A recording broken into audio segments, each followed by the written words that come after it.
Olá, amigos da Ferrovia Sociedade, tudo bem com vocês? Meu nome é Vitor Pires Venkowski e eu estou mais uma vez aqui para contar um pouco sobre a história das ferrovias brasileiras e também procurando responder aquela pergunta por que o Brasil é um dos países mais atrasados com relação ao transporte ferroviário de cargas e passageiros.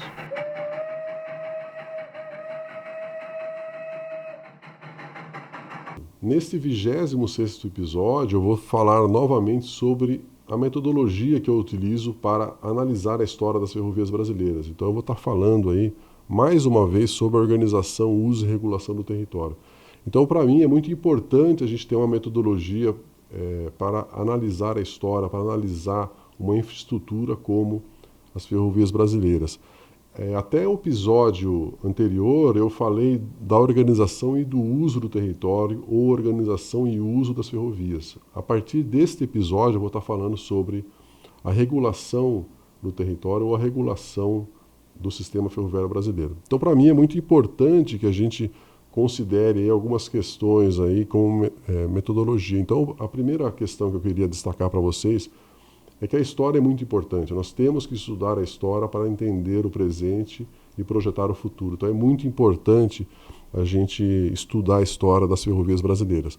Também uma outra questão que é muito importante, que eu já destaquei em vídeos anteriores, é que nós não devemos simplificar a história. Então é muito comum aí, em todas as palestras e todos os eventos que eu participo, que as pessoas comentam, né, que as ferrovias brasileiras elas deixaram de existir no século passado por conta da indústria automobilística. Então isso aí, na verdade, é uma simplificação da história que eu já apresentei aqui em alguns vídeos.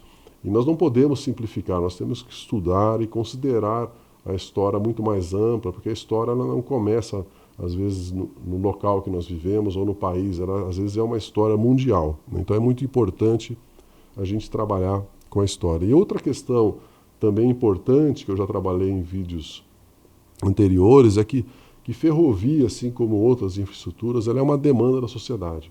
De uma forma geral, né? A demanda da sociedade, quando eu falo, é porque é a demanda das pessoas, das empresas, das instituições, dos governos. Então, é uma demanda de toda a sociedade. Então, isso também é muito importante. Então, como eu já falei, nós temos que analisar as ferrovias brasileiras utilizando uma metodologia. A partir dessa metodologia de organização, uso e regulação do território, eu criei aqui uma periodização da história das ferrovias brasileiras, que eu já apresentei em episódios anteriores. Então nós temos aqui o primeiro período de 1835 até 1957, que é um período de desenvolvimento das ferrovias. Então 1957 é uma data que eu escolhi porque foi nesse momento que a Rede Ferroviária Federal S.A. foi criada. De 1957 a 1996 é um período de decadência ou de readequação das ferrovias. A partir de 1996 até 2007 é um período de desestatização e recuperação seletiva do sistema ferroviário brasileiro. 1996 é o ano em que se iniciou aí as privatizações das ferrovias brasileiras.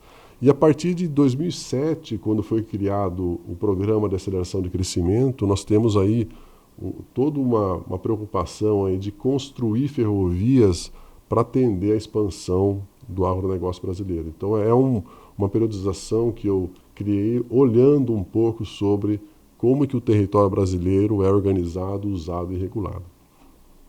Bom, com relação à metodologia que eu utilizo aqui de organização, uso e regulação do território, eu já mostrei em episódios anteriores também, que eu gosto dessa figura para mostrar um pouco, né, que para entender um pouco a história das ferrovias, eu analiso como que ela é utilizada, como que ela é organizada e como é regulada. É claro que eu utilizo essa figura para mostrar que esses três assuntos ou três formas de analisar as ferrovias, elas são sobrepostas. Então é claro que não dá para separar aí o uso da organização ou o uso da regulação. Então essas três formas de analisar as ferrovias, elas têm uma relação muito próxima entre elas, né?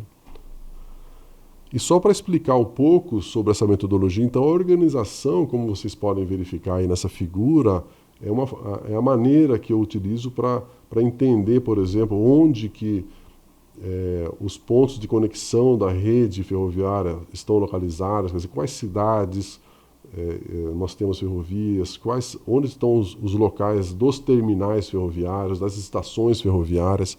Então, basicamente, ao analisar a organização das ferrovias brasileiras, eu vou estar praticamente olhando para um mapa onde nós temos ali todas as linhas, todos os pontos de conexão dessas linhas, quais as regiões nós temos essas ferrovias. Então, essa é a forma que eu utilizo aí para entender como que está a organização das ferrovias brasileiras.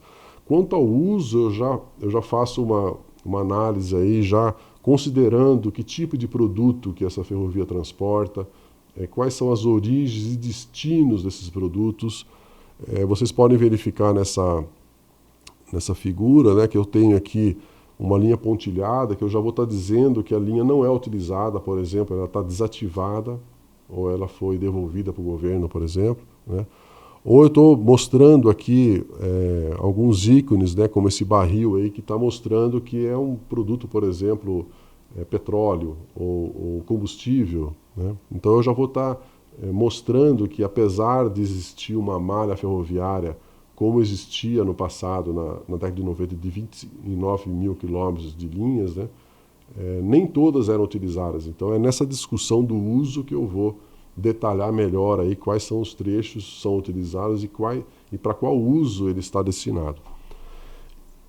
E com relação à regulação do território, ou regulação do sistema ferroviário brasileiro, eu vou estar discutindo, como vocês podem verificar aqui nessa figura, eu tenho ali em verde A, em amarelo B. Nesse caso, eu vou estar discutindo, por exemplo, as empresas que operam esses serviços. Então aqui eu estou dando um exemplo como se o A fosse uma empresa e o B fosse outra. Então nós vamos discutir aqui qual a política das empresas, por que eles escolheram transportar esse tipo de produto, né?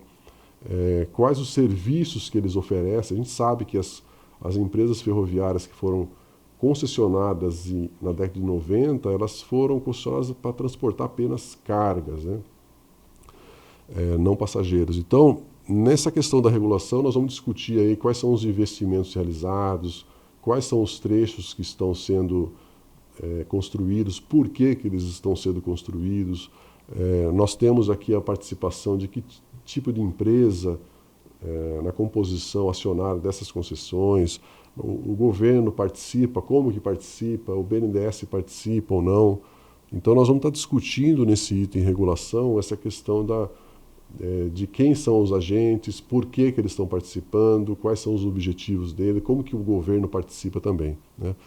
Então, a partir dos próximos episódios, eu vou estar falando um pouquinho sobre essa questão da regulação no território, a regulação do sistema ferroviário brasileiro.